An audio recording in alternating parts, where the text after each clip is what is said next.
뛰지 마! 다쳐!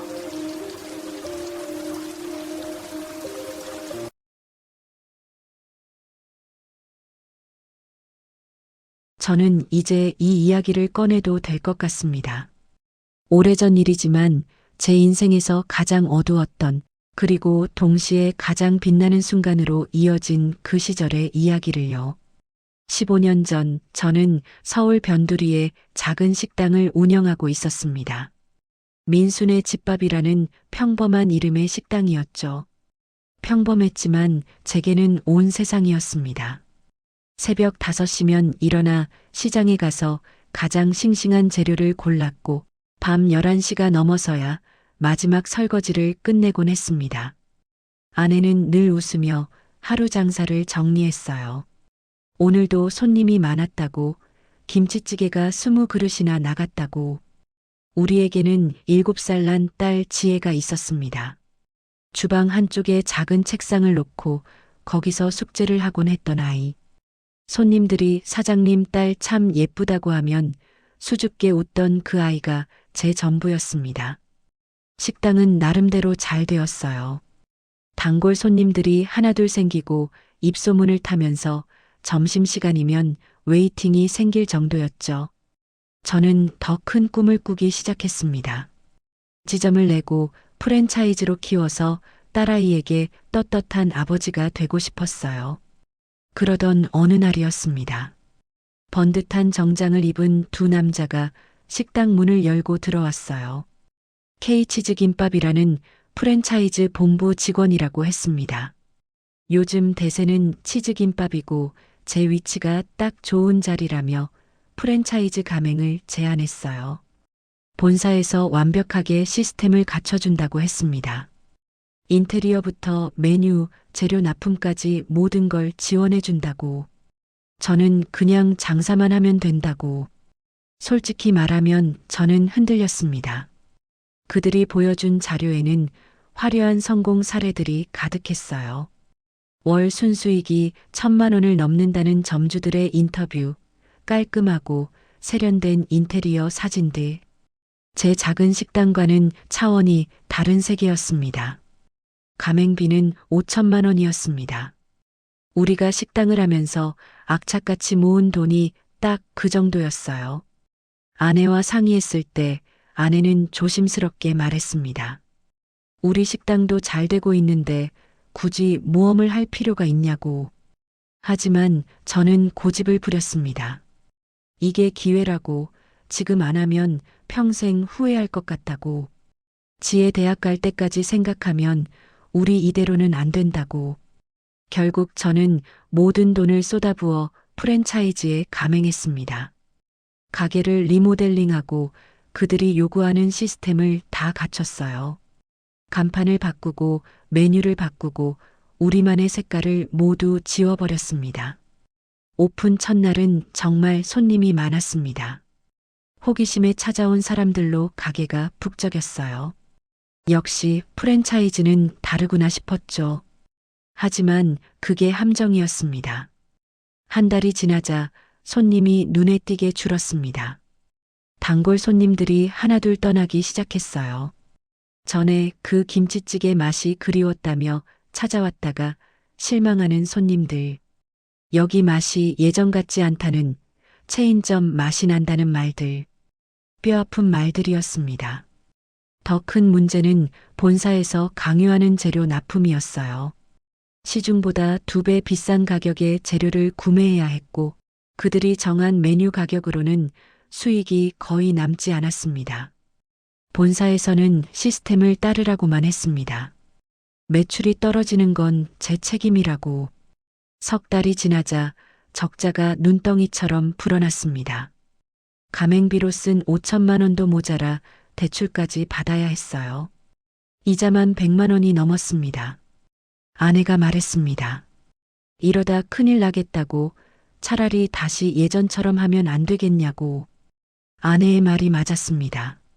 하지만 프랜차이즈 계약서에는 위약금 조항이 있었어요. 중도 해지하면 3천만 원을 물어야 했습니다. 우리는 진퇴양난에 빠졌습니다. 6달째 저는 더 이상 버틸 수 없었습니다. 직원 월급을 못 주는 지경에 이르렀고 전기요금 독촉장이 날아왔어요. 결국 가게 문을 닫을 수밖에 없었습니다. 문을 닫고 정산을 해보니 남은 건 빚뿐이었습니다. 2억 원. 평생 모은 돈은 모두 날아갔고 갚아야 할 빚만 산더미처럼 쌓였습니다. 밤마다 잠을 이룰 수 없었습니다. 아내는 말없이 눈물만 흘렸고 지혜는 아빠 괜찮냐며 제 얼굴을 걱정스럽게 쳐다봤어요. 두 번째 추락. 그때 한 친구가 저를 찾아왔습니다. 주식을 해보라고 했어요. 요즘 주식으로 대박 나는 사람들이 많다고, 자기도 작년에 3천만 원 벌었다고. 주식? 저는 한 번도 해본 적이 없었습니다. 하지만 그때 저는 정말 절박했어요. 빚을 갚을 방법이 필요했고 그 친구의 말이 한 줄기 빛처럼 느껴졌습니다. 친구는 자신 있게 말했어요. 자기가 아는 고수한테 소개시켜 줄게. 그 사람 따라하면 된다고. 저는 식당 기물을 정리하고 남은 3천만 원으로 주식을 시작했습니다. 처음에는 조금씩 수익이 났어요. 100만 원, 200만 원. 이거다 싶었습니다. 욕심이 생겼습니다. 더 큰 돈을 벌어야 했어요. 저는 친구가 추천하는 종목에 전 재산을 몰빵했습니다. 이번 주에 대박 난다고 했거든요. 월요일 주가가 올랐습니다. 화요일에도 올랐어요. 드디어 내 인생도 피는구나 싶었습니다. 하지만 수요일 갑자기 폭락이 시작됐습니다. 패닉셀이 일어났고 저는 손절할 타이밍을 놓쳤습니다. 3천만 원이 2천만 원이 되고 1천만 원이 되고 결국 300만 원만 남았습니다. 이건 일시적인 조정이라고 스스로를 위로했습니다. 다시 오를 거라고. 하지만 주가는 다시 오르지 않았습니다. 3천만 원이 일주일 만에 300만 원이 되는 순간 저는 모든 것을 잃었습니다. 그날 밤 아내가 짐을 쌌습니다. 미안해요, 여보. 저는 더 이상 못 버티겠어요. 제발 조금만 더 참아달라고 했습니다. 내가 다시 일어설 테니까. 하지만 아내는 고개를 저었어요. 참는 것도 한계가 있어요. 당신은 당신 인생이나 추스르세요. 아내는 집을 나갔습니다. 그게 마지막이었어요. 이혼 서류가 날아왔고 저는 멍하니 도장을 찍었습니다. 지혜를 더 이상 키울 수 없었습니다. 제 처지로는 아이에게 밥 한 끼 제대로 먹일 자신이 없었어요. 결국 시골에 계신 어머니께 전화를 드렸습니다. 어머니께 한동안 지혜를 맡겨도 되냐고 여쭤봤습니다. 전화기 너머로 어머니의 한숨이 들렸어요. 그래, 알았다고 하셨습니다. 걱정 말고 내일이나 잘하라고. 지혜를 할머니 댁에 보낸 날 아이는 제 옷깃을 붙잡으며 울었습니다. 아빠, 나 잘못했어? 내가 착하게 굴면 아빠랑 같이 살 수 있어? 아니라고 했습니다. 아빠가 조금만 정리하고 올게. 금방이라고. 거짓말이었습니다. 언제 다시 아이를 데려올 수 있을지 저도 몰랐으니까요. 혼자 남은 집은 텅 비었습니다. 아내의 옷걸이, 지혜의 장난감, 우리가 함께 찍은 사진들. 모든 게 제 잘못으로 무너져 내렸습니다. 저는 이력서를 들고 일자리를 찾아다녔습니다. 음식점, 공사장, 주유소, 편의점. 어디든 가리지 않았습니다. 하지만 40대 중반의 자영업 실패자를 받아주는 곳은 없었습니다. 경력이 특별한 게 없다고 했습니다. 나이도 좀 있다고. 더 젊은 분들로 채용하려 한다고. 막노동은 요즘 외국인 노동자들도 많아서 일당도 많이 안 나온다고. 한 달이 지나도 일자리를 구하지 못했습니다. 통장 잔고는 바닥을 드러냈고 방 월세를 낼 수 없게 됐어요. 결국 고시원으로 옮겼습니다. 3평 남짓한 공간에 침대와 책상만 달랑 있는 방. 그곳에서 저는 인터넷으로 아무 일이나 찾아봤습니다. 대리운전 모집 공고가 눈에 띄었어요. 나이 제한도 없고 운전만 할 줄 알면 된다고 했습니다. 대리운전 업체에 등록하고 그날 밤부터 일을 시작했습니다. 처음 받은 콜은 강남의 한 술집이었습니다. 손님은 비틀거리며 나와서 차키를 던지듯 건넸어요. 고급 수입차였습니다. 손에 땀이 났습니다. 혹시라도 긁기라도 하면 제가 물어내야 했으니까요. 술 냄새가 진동하는 차 안에서 손님은 제게 이것저것 지시했어요. 에어컨 틀어라, 음악 틀어라, 빨리 가라. 저는 고개를 숙이고 네네 하면서 조심스럽게 운전했습니다. 목적지에 도착했을 때 손님이 10,000원을 던지듯 건넸습니다. 수고했어요도 없었어요. 문을 쾅 닫고 비틀거리며 들어가는 그의 뒷모습을 보면서 저는 처음으로 눈물이 났습니다. 45년을 살면서 제가 이렇게 대접받을 줄은 몰랐습니다. 하지만 이게 제 현실이었어요. 자존심 같은 건 먹고 사는데 아무 도움이 안 됐습니다. 대리운전은 밤 10시부터 새벽 4시까지 했습니다. 처음 몇 주는 정말 힘들었어요. 낯선 차를 운전하는 게 늘 긴장됐고 손님들 중에는 만취해서 욕설을 퍼붓거나 길 안내를 제대로 못하는 사람들도 있었습니다. 어떤 날은 손님이 차 안에서 토하기도 했어요. 청소하는 동안 다음 콜을 놓쳤고 그날 수입이 반토막 났습니다. 어떤 손님은 목적지에 거의 다 와서 갑자기 다른 곳으로 가자고 했습니다. 약속 장소가 바뀌었다면서요. 대리비는 처음 목적지 기준으로만 받았지만 실제로는 2배를 운전해야 했습니다. 항의하면 별점 테러를 당했어요. 별점이 낮아지면 콜 배정이 줄어들었습니다. 가장 힘든 건 추운 겨울이었습니다. 손님을 목적지에 내려드리고 나면 그 자리에서 다음 콜을 기다려야 했어요. 한겨울에 강북 끝에서 손님을 내려드리면 다음 콜이 올 때까지 길거리에서 추위에 떨며 서 있어야 했습니다. 손이 얼어서 스마트폰 화면을 누르기도 힘들 때가 많았어요. 하루 평균 5건 정도 뛰면 10만 원 가까이 벌 수 있었어요. 한 달이면 300만 원.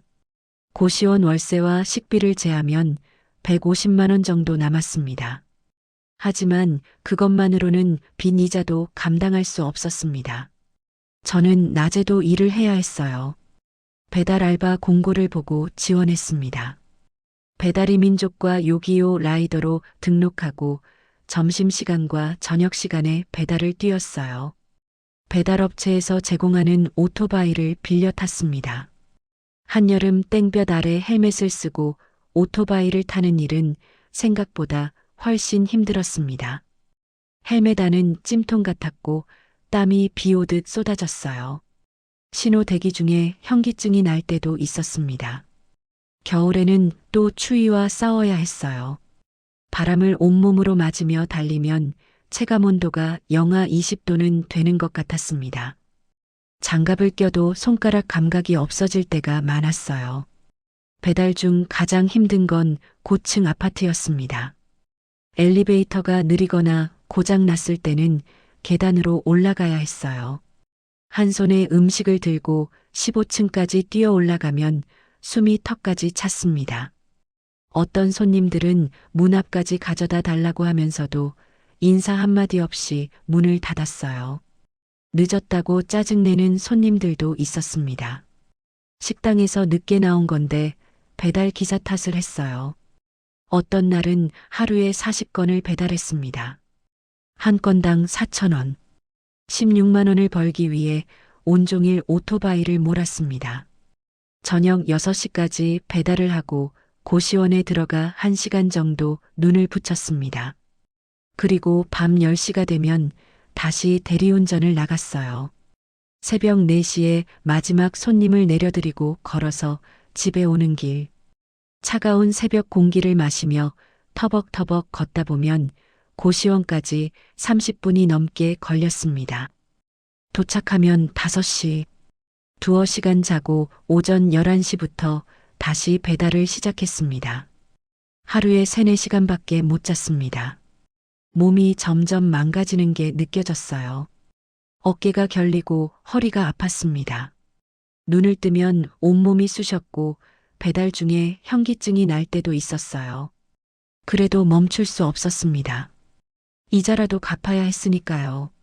어느 날 배달을 가던 중에 사고가 났습니다. 신호가 바뀌는 순간 급하게 출발하는데 옆에서 끼어드는 차를 피하려다 넘어졌어요. 오토바이가 쓰러지면서 저도 함께 바닥에 나뒹굴었습니다. 다행히 큰 부상은 없었지만 손과 무릎에서 피가 났습니다. 더 큰 문제는 음식이 쏟아진 것이었습니다. 저는 급히 배달업체에 전화를 걸어 사정을 설명했어요. 그들은 음식값을 제 급여에서 공제하겠다고 했습니다. 3만 원. 그날 5시간 일한 게 허사가 됐습니다. 그날 밤 대리운전을 하던 중에 어머니한테서 전화가 왔습니다. 지혜가 아프다고 했어요. 감기가 심해져서 병원에 입원했다고. 입원비가 얼마나 드냐고 여쭤봤습니다. 20만 원 정도 든다고 하셨어요. 저는 당장 보내드리겠다고 했습니다. 하지만 통장에는 12만 원밖에 없었습니다. 대리운전을 마치고 고시원에 돌아와 벽을 보며 앉아 있었어요. 딸아이 병원비조차 제대로 보낼 수 없는 아버지. 저는 그날 처음으로 제 인생을 포기하고 싶다는 생각을 했습니다. 끝없는 나락. 일주일 뒤 다시 어머니한테 전화가 왔습니다. 지혜가 아빠 보고 싶다고 온다고 했어요. 언제 올 거냐고 매일 물어본다고. 가고 싶었습니다. 당장이라도 달려가고 싶었어요. 하지만 시골까지 가는 버스비조차 아까웠습니다. 그 돈이면 하루 먹을 수 있었으니까요. 저는 어머니께 조금만 더 기다려달라고 말씀드렸습니다. 금방 정리하고 간다고. 또 거짓말이었습니다. 그 무렵 고시원 복도에서 같은 처지의 사람들을 많이 만났습니다. 다들 빚에 쪼들리고 가족과 헤어진 사람들이었어요. 어떤 이는 사업 실패로, 어떤 이는 도박으로, 어떤 이는 보증을 잘못 써서 이곳에 왔다고 했습니다. 우리는 가끔 복도에서 담배를 피우며 이야기를 나눴습니다. 모두가 다시 일어서고 싶다고 했지만 누구도 방법을 몰랐어요. 바닥에서는 더 깊은 바닥이 보일 뿐이었습니다. 배달 일을 하다 보니 예전 단골 손님을 마주칠 때가 있었습니다.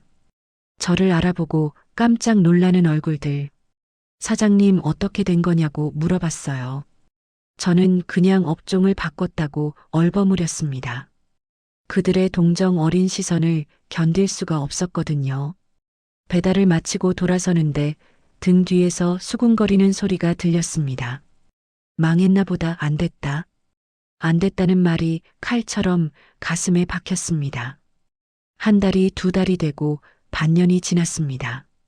저는 여전히 배달과 대리운전으로 하루하루를 버텼어요.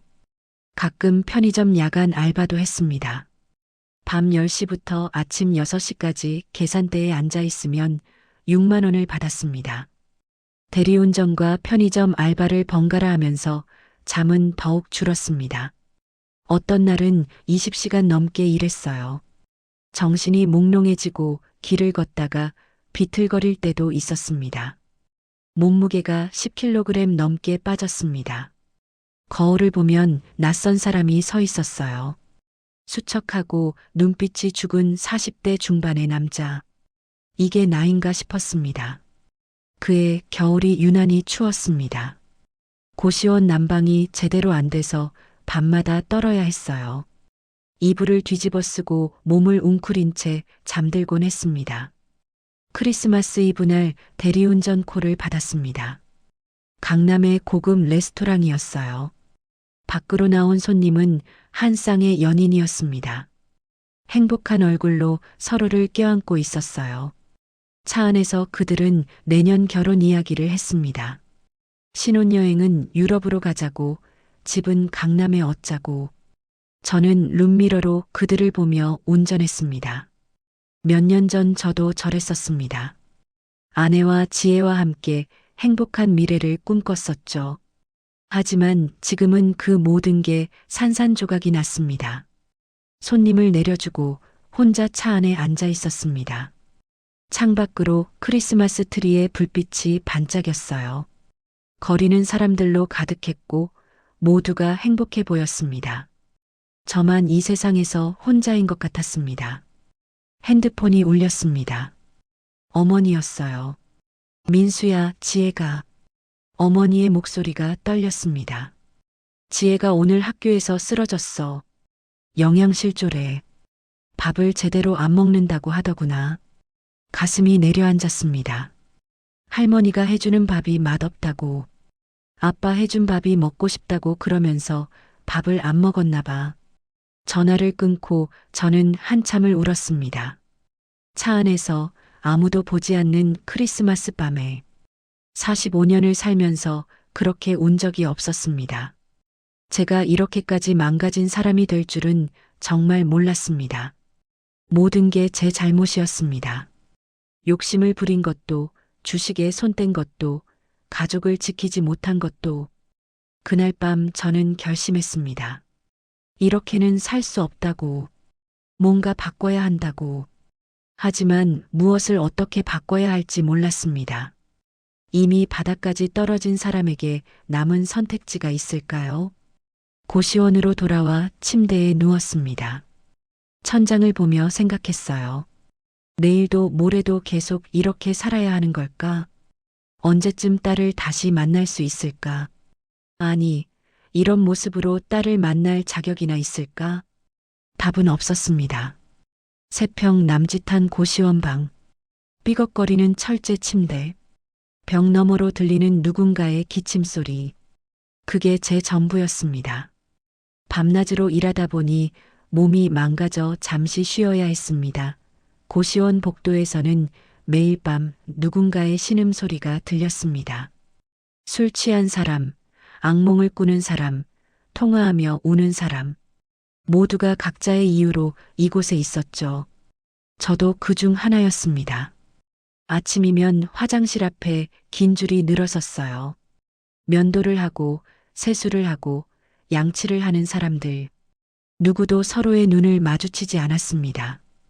여긴 그런 곳이었어요. 각자의 실패를 안고 숨어 사는 사람들의 임시 거처. 지혜의 전화를 받을 때마다 가슴이 찢어지는 것 같았습니다. 아이의 목소리는 날마다 조금씩 낯설어져 갔어요. 언제 올 수 있냐는 물음에 저는 대답할 수 없었습니다. 다시 돈을 벌기 위해 매일 아침 일자리를 찾아다녔어도 세상은 저를 받아주지 않았습니다. 나이가 너무 많다는 말, 대졸 이상만 뽑는다는 말, 경력이 맞지 않는다는 말. 거절의 이유는 다양했지만 결국 같은 의미였어요. 통장에 남은 돈은 고시원 월세 30만 원을 내면 거의 남지 않았습니다. 저는 하루에 한 끼만 먹기로 했어요. 편의점에서 1,000원짜리 삼각김밥 하나로 버텼습니다. 배가 고팠습니다. 정말 배가 고팠어요. 그냥 고픈 게 아니라 몸이 비명을 지르는 것 같은 배고픔이었습니다. 길을 걷다가 음식점에서 풍기는 냄새만 맡아도 어지러웠어요. 일주일째 이력서를 돌리던 어느 날이었습니다. 아침부터 비가 추적추적 내렸어요. 우산도 없이 젖은 이력서를 들고 골목을 걷고 있었습니다. 23번째 가게 주인은 저를 위아래로 훑어보더니 고개를 저었어요. 일자리는 없다고 했습니다. 그리고 좀 씻고 다니라는 말을 덧붙였죠. 순간 굴욕감이 밀려왔습니다. 저는 사흘째 제대로 씻지 못했어요. 고시원 공용 샤워실은 돈을 넣어야 했는데 그 돈조차 아까웠거든요. 비에 젖은 채로 걸었습니다. 어디로 가야 할지도 몰랐어요. 그냥 걷고 또 걸었습니다. 체력이 바닥났는지 다리에 힘이 풀렸습니다. 골목 처마 밑에 주저앉았어요. 비는 계속 내렸고 세상은 점점 흐릿해졌습니다. 얼마나 앉아 있었을까요? 배에서 꼬르륵 소리가 났습니다. 그때였습니다. 코끝에 뭔가 스치고 지나갔어요. 따뜻하고 구수한 냄새. 고개를 들어보니 바로 옆에 작은 국수집이 있었습니다. 할매 송국수? 낡은 간판에 손글씨로 쓰인 가게 이름. 유리문 안쪽으로 김이 모락모락 피어오르는 것이 보였어요. 손님은 별로 없었습니다. 한 할머니가 홀로 주방에서 국수를 삶고 계셨죠. 제 발이 저절로 움직였습니다. 정신을 차려보니 국수집 의자에 앉아 있었어요. 어떻게 들어왔는지 기억도 나지 않았습니다. 할머니가 다가왔습니다. 이르는 넘어 보이는 할머니였어요. 주름진 얼굴이지만 눈만큼은 또렷했습니다. 무엇을 드릴까요? 라고 물으셨습니다. 제 입에서 저절로 주문이 나왔습니다. 잔치국수 하나요. 돈이 없는데 말이죠. 하지만 그때는 정신이 없었어요. 배가 너무 고파서 생각할 여력이 없었습니다. 할머니는 주방으로 들어가셨습니다. 국수 삶는 소리, 파 써는 소리, 냄비에서 치익하는 소리, 모든 소리가 제 배를 더 고프게 만들었어요. 얼마 후 김이 모락모락 나는 잔치국수 한 그릇이 제 앞에 놓였습니다. 맛있게 드시라는 할머니의 목소리가 들렸어요. 저는 숟가락을 들었습니다. 떨리는 손으로 국물을 한 입 떠먹었어요. 따뜻했습니다. 온몸에 퍼지는 온기. 이게 얼마만인지 모르겠어요. 따뜻한 음식이, 누군가가 만들어준 밥이 얼마만인지 눈물이 났습니다. 국수를 먹으면서 울었어요. 할머니는 제 눈물을 보셨을 텐데 아무 말씀도 하지 않으셨습니다. 그냥 조용히 제가 먹는 모습을 지켜보셨죠. 한 그릇을 다 비웠습니다. 국물 한 방울까지. 그리고 정신이 들었어요. 돈이 없었습니다. 주머니를 뒤져봤습니다. 10,000원짜리 한 장도 없었어요. 통장에는 23,000원이 있었지만 카드는 한도 초과로 막혔고 현금을 찾으러 갈 힘도 없었습니다. 할머니가 다가왔습니다. 4,000원이라고 하셨어요. 말이 나오지 않았습니다. 할머니의 눈을 똑바로 볼 수가 없었어요. 제가 뭘 하려는 건지 스스로도 믿을 수 없었습니다. 저는 자리에서 일어났습니다. 화장실을 가겠다고 말했어요. 화장실로 가는 척 하다가 순간 뒤돌아서 가게 문을 열었습니다. 할머니의 목소리가 들렸습니다. 계산을 하라는 말씀이었죠. 하지만 저는 뛰었습니다. 정신없이 뛰었어요. 비 오는 골목을, 사람들을 피해 숨을 헐떡이며 도망쳤습니다. 뒤에서 할머니의 목소리가 들렸습니다. 뛰지 마. 다쳐. 그 한마디가 제 등을 찔렀습니다. 화를 내시거나 욕을 하시는 게 아니었어요. 제가 넘어져서 다칠까봐 걱정하시는 목소리였습니다. 하지만 저는 멈출 수 없었습니다. 골목을 빠져나가고 또 다른 골목으로 들어가고 숨을 헐떡이며 뛰고 또 뛰었습니다. 얼마나 뛰었을까요? 결국 어느 공터에서 주저앉았습니다. 빗물과 땀으로 온몸이 젖었어요. 숨을 쉴 수가 없었습니다. 제가 지금 뭘 한 거죠? 먹튀. 제가 먹튀를 했습니다. 40평생 살면서 남의 돈 한 푼 떼먹지 않고 살았던 제가 말이에요. 소리를 질렀습니다. 비 오는 공터에서 혼자 울부짖었어요. 자괴감, 수치심, 죄책감, 모든 감정이 한꺼번에 밀려왔습니다. 손이 떨렸습니다. 온몸이 떨렸어요.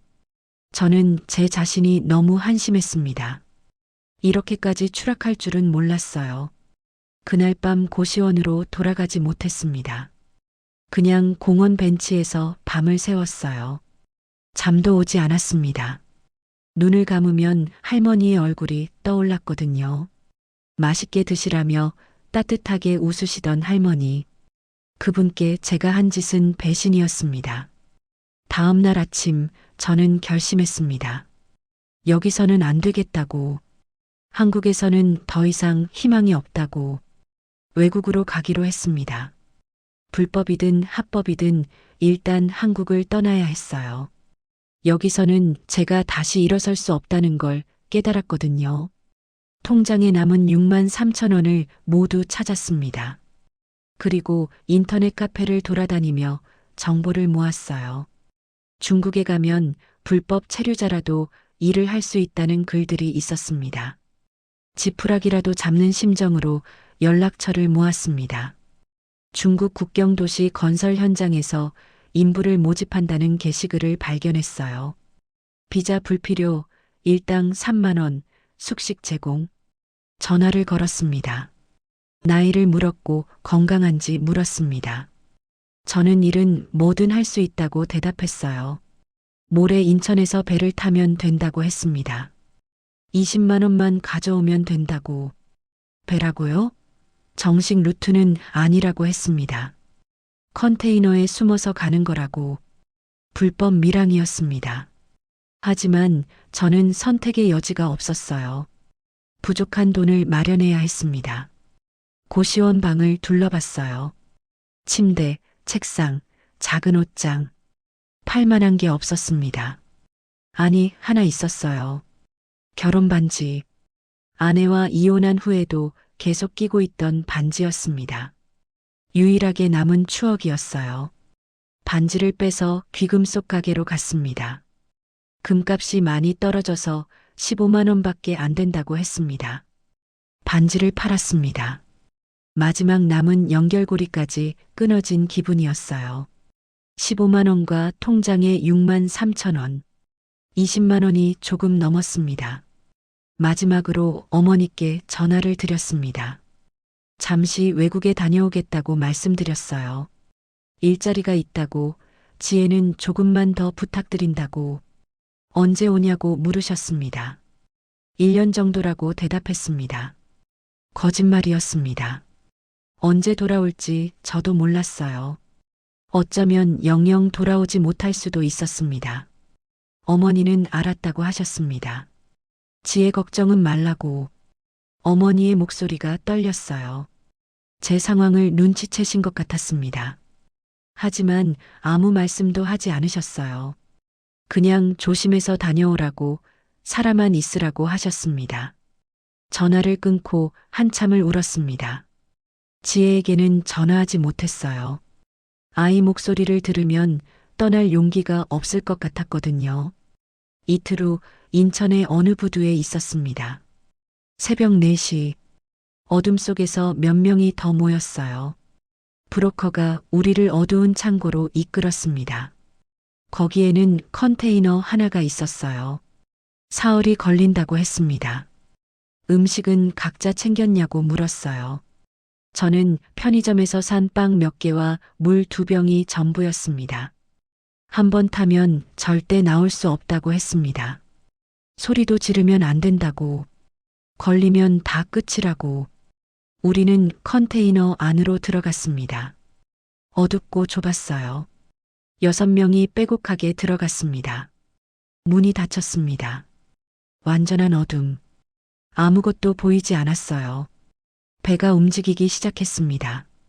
파도에 흔들리며 컨테이너 안은 요동쳤어요. 누군가 토하는 소리가 들렸습니다. 비좁은 공간에서 냄새가 진동했어요. 첫날 밤 저는 잠을 이룰 수 없었습니다. 어둠 속에서 생각했어요. 내가 진짜 이러고 있는 게 맞나? 컨테이너 벽에 기대 앉아 무릎을 껴안았습니다. 눈물이 흘렀습니다. 하지만 닦을 수도 없었어요. 그냥 어둠 속에서 조용히 울었습니다. 둘째 날 배가 고팠습니다. 빵을 한 입 베어 물었지만 목이 메어 넘어가지 않았어요. 옆 사람이 물을 달라고 신음했습니다. 저는 제 물병을 건넸어요. 우리는 모두 같은 처지였습니다. 각자의 이유로 한국을 떠나는 사람들, 희망을 찾아 혹은 절망을 피해 떠나는 사람들. 셋째 날 아침 드디어 컨테이너가 멈췄습니다. 문이 열렸어요. 눈부신 햇살이 쏟아져 들어왔습니다. 중국어를 하는 남자가 소리쳤습니다. 빨리 나오라고 비틀거리며 밖으로 나왔어요. 다리에 힘이 하나도 없었습니다. 낯선 땅이었습니다. 낯선 언어, 낯선 사람들. 저는 이제 정말 혼자였어요. 일자리를 물었지만 브로커는 저기 가서 알아보라고만 했습니다. 여기까지만 책임진다고 하더니 그냥 사라졌어요. 우리는 서로를 보며 막막해했습니다. 일단 흩어져서 알아보기로 했어요. 그렇게 각자의 길로 흩어졌습니다. 저는 공사장을 찾아 헤맸습니다. 중국어를 한마디도 못했지만 몸짓으로 일하고 싶다고 표현했어요. 사흘째 한국교포가 운영하는 식당을 찾았습니다. 일을 찾느냐고 물으셨어요. 뭐든 하겠다고 대답했습니다. 설거지를 할 수 있냐고 하루 12시간에 일당 2만 원이라고 하셨어요. 2만 원. 한국에서는 한 끼 식사값도 안 되는 돈이었어요. 하지만 저는 고개를 끄덕였습니다. 밥은 먹을 수 있다고 하셨어요. 근데 힘들다고. 그렇게 중국에서의 생활이 시작됐습니다. 새벽 6시부터 밤 12시까지 설거지, 청소, 재료 나르기. 손은 금방 트고 갈라졌어요. 주방장이 소리쳤습니다. 빨리빨리 손님이 기다린다고. 저는 이를 악물고 움직였어요. 저녁이 되면 쪽방으로 돌아갔습니다. 6명이 한 방을 쓰는 곳이었어요. 월세는 10만 원. 침대도 없었습니다. 바닥에 이불 하나 깔고 자는 게 전부였어요. 밤마다 한숨이 나왔습니다. 천장을 보며 생각했어요. 내가 정말 다시 일어설 수 있을까? 하지만 포기할 수 없었습니다. 지혜를 생각하면, 할머니를 생각하면 다시 일어서야 했어요. 꼭 성공해서 돌아가겠다고 다짐하며 눈을 감았습니다. 내일도 힘든 하루가 기다리고 있었지만 저는 견뎌낼 것입니다. 반드시. 중국에서의 첫 달은 지옥 같았습니다. 새벽 6시에 일어나 세수도 제대로 못하고 식당으로 뛰어갔어요. 주방 바닥을 닦고 설거지를 하고 재료를 나르고 손은 금세 물집이 잡혔습니다. 주방장의 고함 소리가 하루 종일 귓가에 맴돌았어요. 점심시간에는 설거지가 산더미처럼 쌓였습니다. 쉴 틈이 없었어요. 저녁 10시가 넘어서야 마지막 설거지를 끝냈습니다. 다리가 후들거렸어요. 쪽방으로 돌아가면 그대로 기절하듯 잠들었습니다. 한 달 후 첫 월급을 받았습니다. 60만 원. 월세 10만 원을 내고 50만 원이 남았어요. 저는 그 돈으로 바로 국제 송금을 알아봤습니다. 어머니께 돈을 보내야 했어요. 송금 수수료를 빼고 40만 원을 보냈습니다. 10만 원은 제가 쓸 돈이었어요. 하루 3천 원으로 버텨야 했습니다. 어머니께 전화를 드렸습니다. 밥은 먹고 다니냐고 물으셨어요. 식당에서 일하니까 밥은 먹을 수 있다고 대답했습니다. 지혜가 자꾸 아빠를 보고 싶어 한다는 말씀에 가슴이 찢어졌어요. 조금만 기다리라고 전해달라고 했습니다. 거짓말이었습니다. 언제 갈 수 있을지 저도 몰랐어요. 전화를 끊고 한참을 앉아 있었습니다. 쪽방 창문으로 보이는 중국의 밤하늘. 별이 하나도 보이지 않았어요. 2달째 몸이 적응되기 시작했습니다. 손의 물집도 굳은 살로 바뀌었어요. 일은 여전히 힘들었지만 이제는 감당할 만했습니다. 주방장이 처음으로 인정하는 말을 했어요. 작은 칭찬이었지만 힘이 났습니다. 3개월 지났을 때 저는 중국어를 배우기 시작했습니다. 헌책방에서 중국어 교재를 샀어요. 3천 원. 밤마다 촛불을 켜고 공부했습니다. 전기가 아까워서 촛불을 썼어요. 쪽방 룸메이트들이 코를 골며 자는 동안 저는 홀로 중국어를 공부했습니다. 중국어를 배워야 더 나은 일을 할 수 있었으니까요. 6개월이 지났습니다. 간단한 중국어는 할 수 있게 됐어요. 시장에서 물건을 살 때, 길을 물어볼 때, 이제는 조금씩 소통이 가능했습니다. 그러던 어느 날 손님 중에 한 중국인 사장이 저를 불렀습니다. 한국 사람이냐고, 중국어를 할 줄 아냐고 물었어요. 자기 회사에서 통역을 해줄 수 있냐고 했습니다. 한국 회사와 거래하는데 통역이 필요하다고. 월급은 100만 원이라고 했어요. 100만 원. 지금 월급의 2배가 넘는 돈이었습니다. 그렇게 저는 무역회사에 취직했습니다. 설거지하는 노동자에서 통역사가 된 거예요. 처음에는 걱정이 많았습니다. 제대로 할 수 있을까? 하지만 해야 했어요. 회의를 통역하며 저는 무역에 대해 배웠습니다. 어떻게 물건을 사고 파는지, 어떻게 가격을 협상하는지, 어떻게 이윤을 남기는지, 이게 돈 버는 방법이구나 싶었어요. 1년이 지났습니다. 저는 이제 통역뿐만 아니라 영업도 돕기 시작했어요. 제가 연결한 바이어와 계약이 성사됐습니다. 5천만 원짜리 계약이었어요. 사장이 보너스로 50만 원을 줬습니다.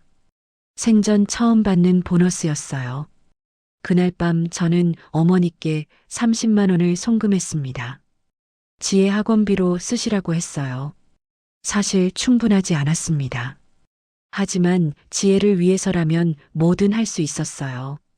2년째 저는 회사에서 없어서는 안 될 사람이 됐습니다. 한국어와 중국어를 모두 하고 무역 실무도 아는 사람은 드물었거든요. 사장이 회사 주식을 주겠다며 파트너가 되자고 제안했습니다. 하지만 저는 다른 생각이 있었어요. 제 사업을 하고 싶었습니다. 사장은 잠시 생각하더니 웃었습니다. 제 꿈을 쫓아보라고 응원하겠다고 했어요. 그렇게 저는 퇴사했습니다. 2년 동안 모은 돈은 2천만 원. 전부 어머니께 보내고 난 뒤 남은 돈이었어요. 작은 사무실을 얻었습니다. 월세 30만 원짜리 허름한 곳이었어요. 책상 하나, 의자 2개가 전부였습니다. 간판도 없이 시작했습니다. 2천만 원으로 첫 물건을 들여왔어요. 한국에서 잘 팔릴 만한 생활용품이었습니다. 하지만 첫 거래는 실패했습니다. 한국 바이어가 불량품이라며 화를 냈어요. 공장에서 속인 거였습니다. 600만 원을 날렸어요. 주저앉고 싶었습니다. 하지만 포기할 수 없었어요. 이번엔 직접 확인하자고 다짐했습니다. 공장을 직접 찾아갔어요. 샘플을 받아보고 품질을 확인하고 생산 과정을 지켜봤습니다. 2번째 거래는 성공했습니다. 1,000만 원의 이윤이 생겼어요. 조금씩 거래가 늘어났습니다. 실패도 있었지만 성공이 더 많았어요. 3년째 되던 해 직원을 고용했습니다. 처음에는 1명, 그 다음에는 2명. 회사가 커지기 시작했어요. 이번 달 매출이 3천만 원을 넘었다는 보고를 받았습니다. 저도 웃었어요. 하지만 마음 한구석은 여전히 허전했습니다. 지혜를 언제 만날 수 있을까 생각하며 4년째 되던 해 베트남에도 사무소를 냈습니다. 태국에도 거래처를 만들었어요. 회사는 계속 성장했습니다. 직원이 30명이 넘었습니다. 연 매출 100억 원을 돌파했어요. 거래처 사장들이 칭찬했습니다. 하지만 저는 자랑스럽지 않았어요. 왜냐하면 아직 갚지 못한 빚이 있었으니까요. 국수 할머니께 진 빚. 5년째 되던 해 저는 결심했습니다. 이제 돌아가야 한다고. 회사는 안정 궤도에 올랐어요. 제가 없어도 직원들이 잘 굴러가게 만들었습니다. 한국에 잠시 다녀오겠다고 직원들에게 말했습니다. 10년 만에 한국으로 가는 비행기에 올랐습니다. 1등석 좌석. 10년 전 컨테이너에 숨어서 왔던 것과는 천지 차이였어요. 곧 인천공항에 도착한다는 안내 방송이 나왔습니다. 창밖으로 한국 땅이 보였어요. 눈물이 났습니다. 드디어 돌아왔습니다. 인천공항에 내렸습니다. 10년이 지난 한국. 많이 변해 있었어요. 공항도 커졌고 사람들의 옷차림도 달랐습니다. 시골로 가는 고속버스를 탔습니다. 창밖 풍경을 보며 생각했어요. 할머니께 그때의 빚을 갚으러 왔다고. 어머니 댁에 도착했습니다. 10년 만에 보는 시골집. 낡았지만 여전히 따뜻해 보였어요. 문을 두드렸습니다. 어머니의 목소리가 들렸어요. 10년 동안 전화로만 듣던 목소리가 문 너머에서 들렸습니다. 민수라고 대답했어요. 문이 열렸습니다. 어머니가 서 계셨어요. 많이 늙으셨습니다. 머리도 많이 휘어지셨고 허리도 굽으셨어요. 어머니는 저를 보더니 눈물을 흘리셨습니다. 이제야 오냐고 하셨어요. 우리는 포옹했습니다. 어머니의 품은 여전히 따뜻했어요. 지혜를 불러주셨습니다. 방문이 열리고 지혜가 나왔어요. 17살, 고등학생이 된 딸. 키가 훌쩍 컸습니다. 이제 제 어깨까지 왔어요. 지혜의 목소리가 떨렸습니다. 아빠냐고 물었어요. 지혜는 저를 보더니 울음을 터뜨렸습니다. 달려와 제 가슴에 안겼어요. 저도 지혜를 꽉 안았습니다. 정말 미안하다고, 보고 싶었다고 말하며 우리는 한참을 그렇게 껴안고 울었습니다. 그날 밤 어머니가 밥을 차려주셨어요.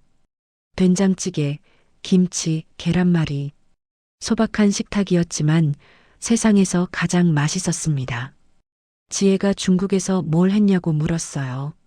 장사를 했다고, 지혜 대학 보낼 만큼은 벌었다고 대답했습니다. 지혜가 환하게 웃었습니다. 10년 만에 보는 딸의 웃음. 세상에서 가장 아름다웠어요. 다음 날 아침 저는 그 골목을 찾아갔습니다. 10년 전 비 오던 날 제가 달렸던 골목. 많이 변해 있었어요. 재개발 공사가 한창이었습니다. 주변 건물들은 이미 철거됐습니다.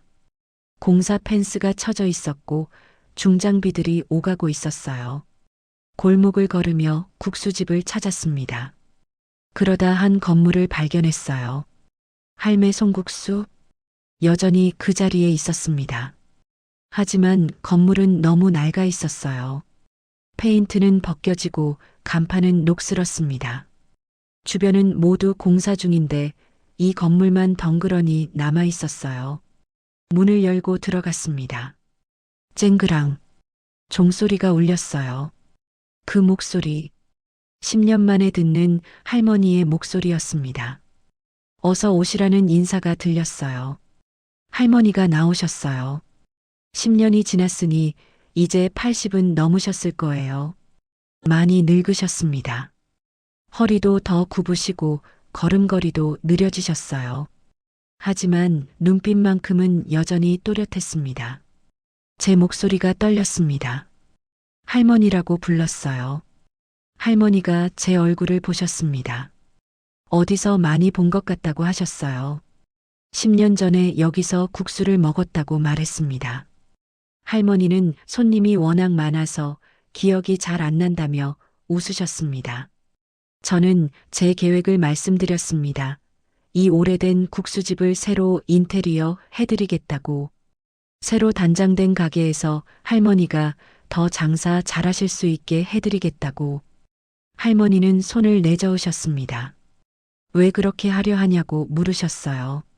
저는 떨리는 목소리로 모든 것을 고백했습니다. 10년 전 그날의 상황, 제가 얼마나 절박했는지, 그리고 어떻게 도망쳤는지. 한마디 한마디가 고백이었고 참회였습니다. 국수값 4,000원이 10년 동안 제 가슴에 멍으로 남아 있었다고 말씀드렸습니다. 눈물이 흘렀습니다. 할머니는 잠시 제 얼굴을 가만히 보시더니 그 일을 기억한다고 하셨어요. 그날 비가 많이 오던 날 손님이 울면서 국수를 드시더라고. 할머니는 제 손을 잡으셨습니다. 거칠고 주름진 손이었어요. 뭐가 죄송하냐고, 그런 일 한두 번이 아니라고 하셨습니다. 할머니는 벽 한쪽을 가리키셨습니다.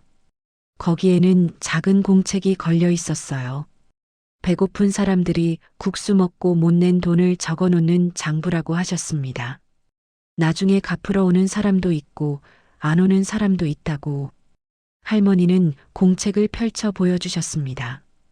빼곡하게 적힌 이름들과 날짜, 금액들, 수십 명의 이름이 적혀 있었습니다. 다들 힘들 때가 있다고 하셨어요. 배고픈데 돈이 없으면 어떻게 하냐고, 그냥 먹고 가라고 하면 자존심 상해하니까 이렇게 적어둔다고. 몇 명은 돈 갚으러 왔다고 했습니다.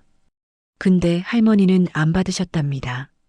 그 돈이 그 사람한테 더 필요할 것 같아서 다시 일어서려면 돈이 필요하니까. 저한테도 마찬가지라고 하셨어요. 마음은 고맙지만 그럴 필요 없다고 하셨습니다. 할머니는 한숨 쉬며 말했습니다. 사실은 이 가게가 다음 달이면 문을 닫아야 한다고 하셨어요. 할머니는 창밖을 가리키셨습니다. 철거 현장, 재개발이라는 글씨들이 있었습니다. 이 건물도 철거된다고, 시에서 통보가 왔다고. 보상금은 7천만 원인데 다른 곳에서 가게를 하려면 보증금만 2억은 든다고. 40년을 여기서 장사했다고 하셨습니다. 할머니의 눈가에 눈물이 맺혔어요. 평생 모은 게 이 가게뿐인데. 제 가슴이 철렁 내려앉았습니다. 저는 할머니의 손을 꽉 잡았어요. 며칠만 기다려달라고, 제가 방법을 찾아보겠다고 말씀드렸습니다.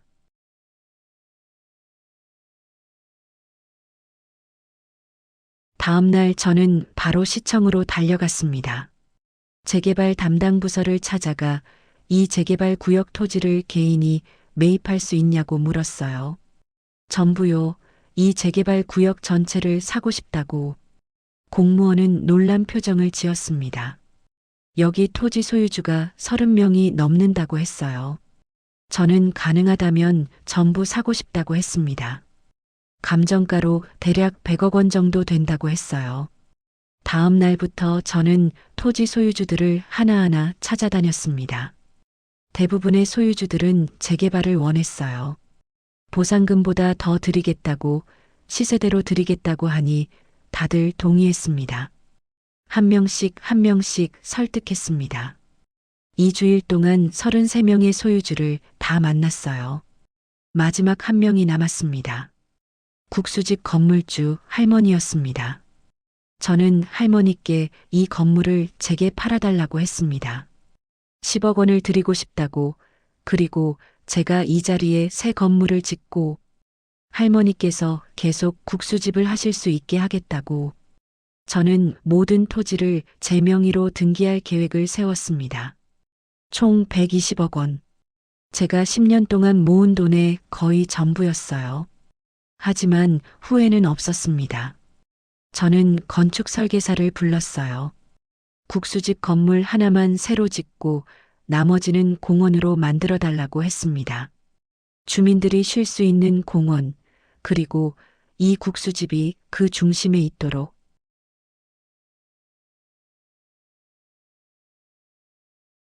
그런데 제 계획이 언론에 알려졌습니다. 시청의 담당 공무원이 친구 기자에게 말한 거였어요. 한 사람이 재개발 구역을 공원으로 만든다고. 이틀 후 방송국에서 연락이 왔습니다. 그렇게 방송 취재를 받게 됐습니다. 10년 전 이곳에서 국수 한 그릇을 먹고 먹튀를 했던 한 남자가 10년 만에 돌아와 그 빚을 갚으려 한다는 이야기. 할머니의 이야기, 제 이야기가 방송을 탔습니다. 방송은 저녁 뉴스 시간에 나갔어요. 그날 이 방송을 본 사람이 있었습니다. 대통령이었습니다. 며칠 후 국수집 앞에는 경호원들이 먼저 와서 주변을 살폈습니다. 취재진이 몰려들었고 구경꾼들도 모였어요. 검은색 승용차가 멈췄습니다. 문이 열리고 대통령이 내리셨어요. 대통령은 가게 안으로 들어오셨습니다. 낡았지만 깨끗한 가게 안을 둘러보셨어요. 국수 한 그릇을 주문하셨습니다. 할머니는 주방으로 들어가 떨리는 손으로 국수를 삶으셨어요. 10분 후 김이 모락모락 나는 잔치국수가 나왔습니다. 40년 동안 끓인 국수라고 할머니가 말씀하셨어요. 대통령은 국수를 드셨습니다. 한 입, 두 입, 그리고 미소 지으셨어요. 정말 맛있다고, 어머니의 정성이 느껴진다고 하셨습니다. 식사를 마친 후 대통령은 수행하던 시장을 부르셨습니다. 시장, 이 국수집은 반드시 보존해야 합니다. 시에서 특별 예산을 편성하세요. 재개발 계획을 바꾸어 이 건물을 깔끔하게 다시 짓고 할머니께서 계속 장사하실 수 있게 도와드리세요. 그리고 이 주변을 문화공간으로 만들어 보는 게 어떨까요? 이런 착한 가게들이 모일 수 있는 거리로요.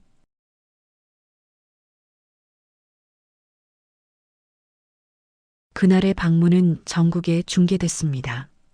할매 송국수는 하루아침에 전국적으로 유명해졌어요. 전국에서 격려가 쏟아졌습니다. 다음 주 공사가 시작됐습니다. 낡은 건물을 허물고 새 건물을 지었어요. 시에서 특별 예산을 편성했습니다. 현대적이면서도 따뜻한 느낌의 건물이 올라갔어요. 석 달 후 새 국수집이 완성됐습니다. 새 주방, 깨끗한 홀, 편한 의자, 모든 게 새 것이었어요. 하지만 간판은 그대로 두었습니다.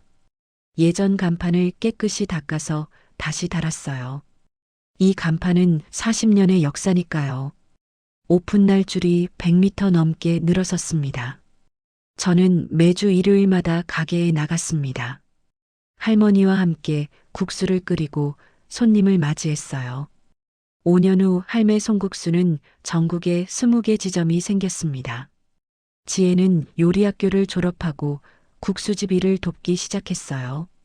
저는 회사 일을 줄이고 할머니와 보내는 시간을 늘렸습니다. 10년이 더 흘렀습니다. 지혜는 국수집을 이어받아 운영하고 있어요.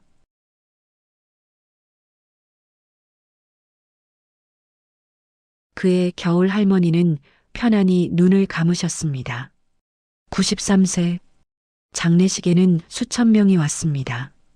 할머니 덕분에 다시 일어섰다는 사람들, 국수 한 그릇이 인생을 바꿨다는 사람들, 모두가 울었습니다. 저도 울었어요. 이번 주 일요일에도 국수집에 갈 겁니다. 오늘도 누군가에게 희망의 국수를 끓여줄 거예요. 그게 제 행복이니까요. 이 이야기는 실화를 바탕으로 한 이야기입니다. 여러분의 구독과 좋아요는 더 좋은 영상 제작에 큰 힘이 됩니다. 긴 영상 시청 감사합니다.